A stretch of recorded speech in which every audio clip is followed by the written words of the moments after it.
بسم اللہ الرحمن الرحیم۔ خطبہ جمعہ بطر سوال و جواب۔ خطبہ جمعہ فرمودہ 6 جنوری 2023 بمقام مسجد مبارک اسلام آباد ٹلفرڈ سرے UK۔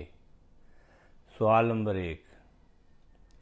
حضرت اقدس مسیح موعود علیہ السلام نے مالی قربانی کے حوالہ سے کیا بیان فرمایا؟ جواب فرمایا، آپ علیہ السلام نے فرمایا کہ تم حقیقی نیکی کو ہرگز نہیں پا سکتے جب تک کہ بنی نوع کی ہمدردی میں وہ مال خرچ نہ کرو جو تمہارا پیارا مال ہے۔ ایک جگہ آپ علیہ السلام نے فرمایا کہ یہ تو کوئی نیکی نہیں کہ کسی کی گائے بیمار ہو جائے اور بچے کی کوئی امید نہ ہو تو کہہ دے کہ اسے خدا کی راہ میں دے دیتے ہیں، یا کوئی فقیر آئے اور اسے گھر کی باسی روٹیاں دے دی جائیں، پرانی روٹیاں جن کو گھر میں کوئی کھاتا نہیں، تو یہ چیزیں تو ویسے ہی اس کے کام کی نہیں رہیں۔ اللہ تعالیٰ کی راہ میں مال وہ قبول ہوتا ہے جو کسی کا محبوب مال ہو، پھر وہ قربانی کر کے اللہ تعالیٰ کی رضا حاصل کرنے کے لیے دیں۔ یہی حقیقی نیکی ہے۔ یہی بات ہمدردی خلق کا صحیح پتہ دیتی ہے۔ اس سے پتہ چلتا ہے کہ ہمارے دل میں دوسروں کے لیے کتنا درد ہے، ہمارے اندر دین کی خدمت کے لیے کتنا شوق ہے، اور اس بارے میں ہمارے جذبات کیا ہیں۔ دنیا میں انسان مال سے بہت زیادہ محبت کرتا ہے، اسی واسطے علم تعبیر الرؤیا میں لکھا ہے کہ اگر کوئی شخص دیکھے کہ اس نے جگر نکال کر کسی کو دے دیا ہے تو اس سے مراد مال ہے۔ یہی وجہ ہے کہ حقیقی اتقاء اور ایمان کے حصول کے لیے فرمایا، لن تنالوا البر حتی تنفقوا مما تحبون، آل عمران آیت 93۔ حقیقی نیکی کو ہرگز نہ پاؤ گے جب تک تم عزیز ترین چیز نہ خرچ کرو گے، کیونکہ مخلوق الہی کے ساتھ ہمدردی اور سلوک کا ایک بڑا حصہ مال کے خرچ کرنے کی ضرورت بتلاتا ہے۔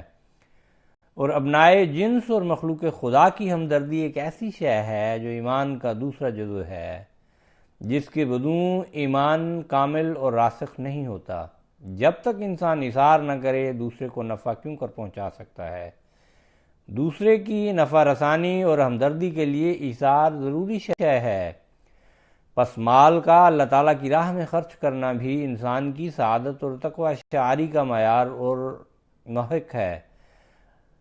حضرت ابوبکر رضی اللہ عنہ کی زندگی میں للہ وقف کا معیار اور محک وہ تھا جو رسول اللہ صلی اللہ علیہ وسلم نے ایک ضرورت بیان کی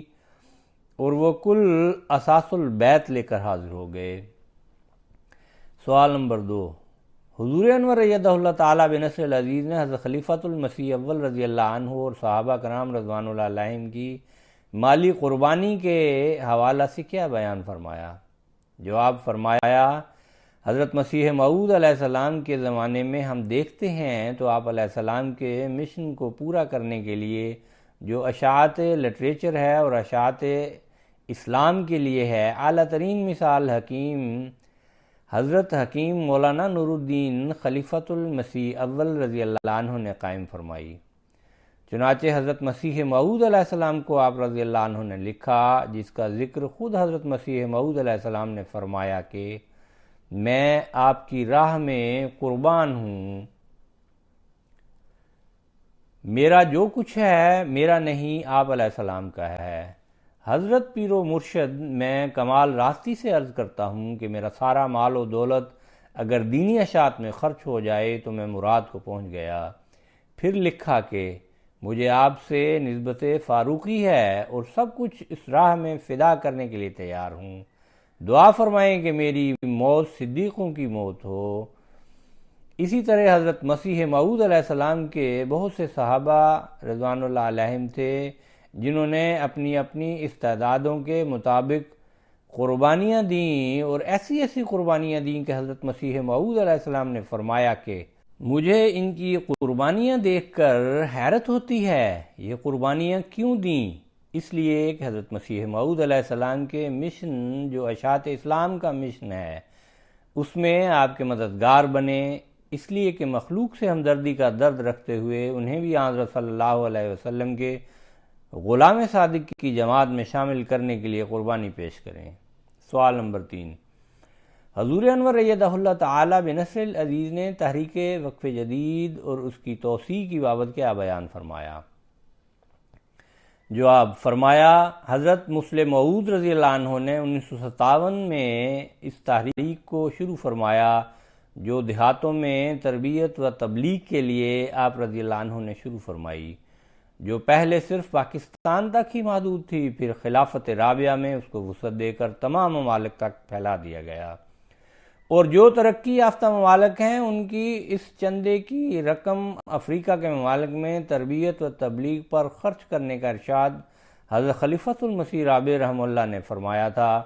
اور عموماً یہی سلسلہ اب تک چل رہا ہے۔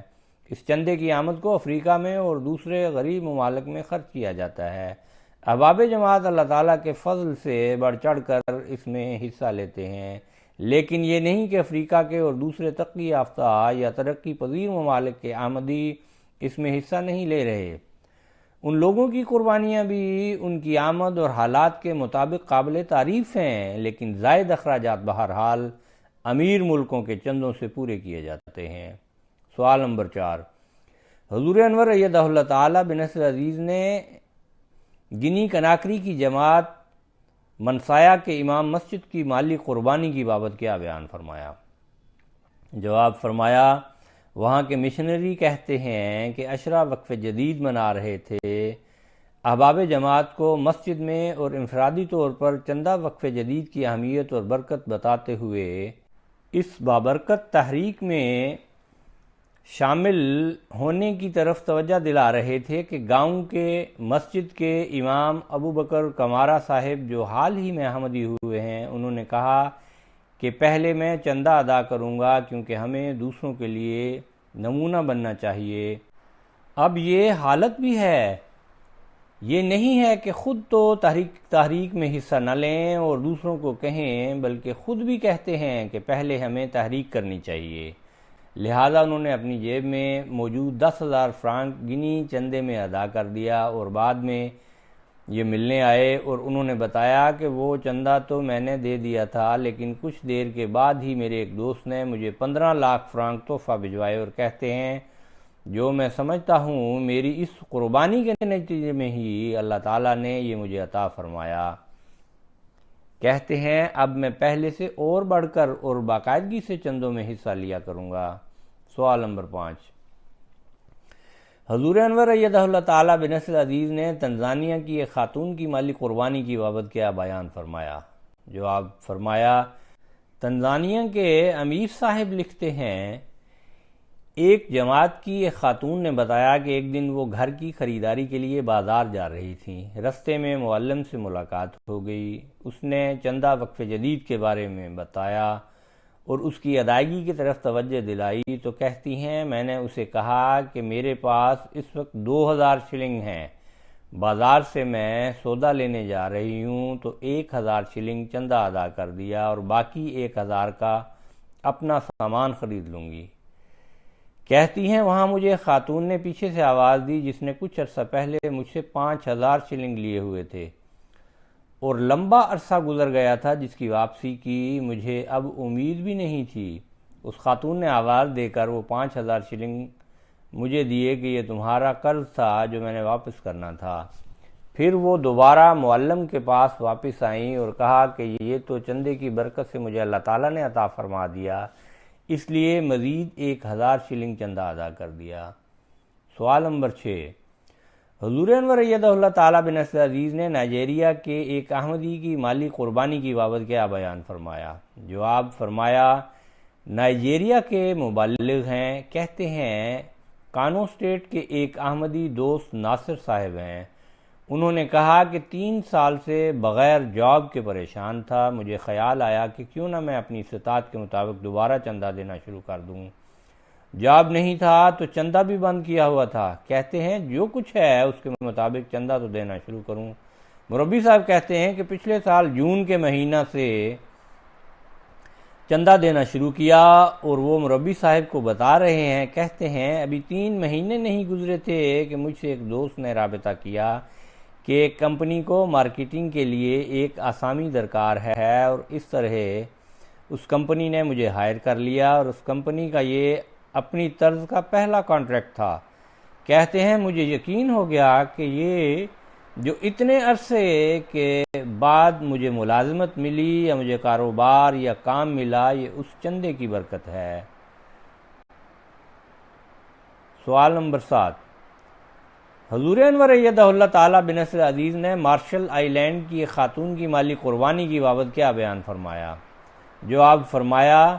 مارشل آئی لینڈ کے ساجد اقبال صاحب کہتے ہیں، یہاں ایک خاتون لورین صاحبہ ہیں، کہتی ہیں کہ مالی قربانی کی وجہ سے اللہ تعالیٰ نے مجھ پر اور میرے اہل خانہ پر بہت فضل فرمایا ہے۔ پہلے مالی قربانی میں حصہ نہیں لیتے تھے کیونکہ یقین نہیں تھا کہ اللہ تعالیٰ قربانی کے بدلے میں کتنی برکت فرماتا ہے، اور اس وقت پیسوں کی کمی بھی تھی، کھانے پینے کا سامان لینے کے لیے پیسے نہیں ہوتے تھے، اور گھر کے اخراجات پورے کرنے میں بہت پریشانی ہوتی تھی۔ لیکن جب مسجد سے مالی قربانی کی برکات کے بارے میں خطبات سنے تو سوچا کہ قربانی میں حصہ لینا چاہیے، چنانچہ کہتی ہیں ہم نے قربانی کرنا شروع کر دی، چندہ دینا شروع کر دیا۔ اب اللہ تعالیٰ کا اتنا فضل ہے کہ گھر کے اخراجات بھی پورے ہو جاتے ہیں، کھانے پینے میں بھی کوئی تنگی نہیں ہوتی۔ کئی بار ایسا ہوتا ہے کہ ایسی جگہوں سے ہمارے پاس رقمیں آ جاتی ہیں جن کا ہمیں تصور بھی نہیں ہوتا، اور جتنا بھی ہم دیں اللہ تعالیٰ اتنا بڑھاتا چلا جاتا ہے۔ سوال نمبر 8، حضور انور ایدہ اللہ تعالیٰ بنصر عزیز نے انڈیا کے ایک احمدی کی مالی قربانی کی بابت کیا بیان فرمایا؟ جواب فرمایا، وہاں کے مبلغ انچارج نے لکھا ہے کہ ناظم صاحب مال، انسپیکٹر صاحب وقف جدید مالی سال کے اختتام کے پیش نظر مالاپورم کیرالہ کے دورے پر تھے، ہمارے علاقے میں بھی آئے تو وہاں ایک مخلص احمدی رحمان صاحب کا فون آیا جو بزنس کرتے ہیں کہ آپ پہلے میری کمپنی میں آ جائیں، میں نے کمپنی اپنی بنائی ہے، اس میں ایک نیا حصہ بنایا ہے، وہاں دعا کروانی ہے۔ اور جب ہم وہاں گئے تو بغیر پوچھے 10 لاکھ روپے کا چیک پیش کیا، نیز دورہ کے لیے اپنی بڑی گاڑی پیٹرول وغیرہ ڈلوا کر دی۔ انہوں نے کہا بھی کہ ہمیں چھوٹی گاڑی ٹھیک ہے، انہوں نے کہا نہیں، مرکزی نمائندوں کے لیے اچھی قابل اعتبار گاڑی ہونی چاہیے تاکہ آپ آرام سے سفر کر سکیں۔ کہتے ہیں یہ رقم میں نے اپنی ایک پراپرٹی کی رجسٹری کے لیے رکھی ہوئی تھی، مگر آپ کے آنے کی وجہ سے وقف جدید میں ادائیگی کر دی اور رجسٹری کی تاریخ آگے کروا لی ہے۔ چند دن کے بعد موصوف کہتے ہیں کہ ایک بڑی رقم ان کو بغیر کسی خاص کوشش کے مل گئی جو موصوف کی ضروریات سے کہیں زیادہ تھی، 10 لاکھ سے بھی کہیں زیادہ رقم تھی۔